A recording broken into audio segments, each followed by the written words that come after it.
मीनाताई ठाकरे यांच्या पुतळ्यावरती रंग टाकणाऱ्या आरोपीला उपेंद्र पावसकरला काल दुपारी 2 वाजता पोलिसांनी ताब्यात घेतलं। त्याच्यावरती गुन्हा देखील दाखल झालेला आहे। मी सध्या उपेंद्र पावसकर जो प्रभादेवी येथील या इमारतीमध्ये राहत होता, ह्या इमारतीच्या बाहेर आहे। दुपारी 2 वाजता ताब्यात त्याला घेतलं असल्याचे इथल्या शेजाऱ्यांनी माहिती दिली।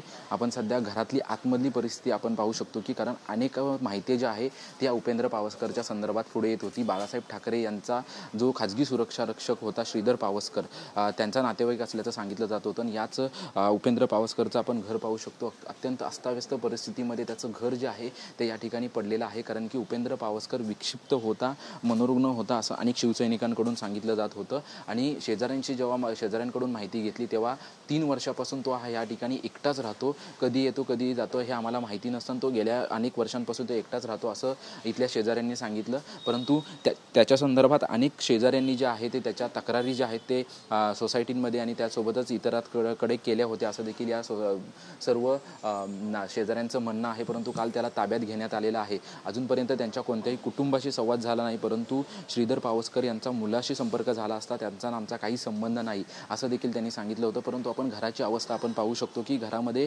संपूर्ण खालची जी फरशी आहे ती फरशी देखील फुटल्याचं आपल्याला पाहायला मिळते। त्याचसोबतच संपूर्ण घराला जे साहित्य आहे ते साहित्य देखील इकडे तिकडे अस्ताव्यस्त पडल्याचं आपल्याला पाहायला मिळते। श्रीधर पावसकरला ताब्यात घेतल्यानंतर आज त्याला कोर्टामध्ये सादर केलं जाईल। परंतु ज्या पद्धतीने शिवसैनिकांकडून आरोप होत होते की मीनाताई ठाकरे यांच्या पुतळ्यावरती ज्या पद्धतीने कलर टाकला आणि त्यानंतर शिवसैनिकांकडून आरोप केले जात होते आणि त्यानंतर ठाकरे कुटुंबांशी संबंधित असलेल्या व्यक्तीचा हा नातेवाईक असल्यामुळे वेगवेगळ्या चर्चांना जे आहे ते उधाण आलं होतं। परंतु स्थानिक नागरिकांनी आणि शेजाऱ्यांनी सांगितलं की तो विक्षिप्त होता आणि गेल्या 3 वर्षापासून एकटाच राहत असल्याची माहिती जी आहे ती शेजाऱ्यांनी दिलेली आहे। कॅमेरामन अमित चिगवणसह निवृत्ती बाबर, TV9 मराठी, मुंबई।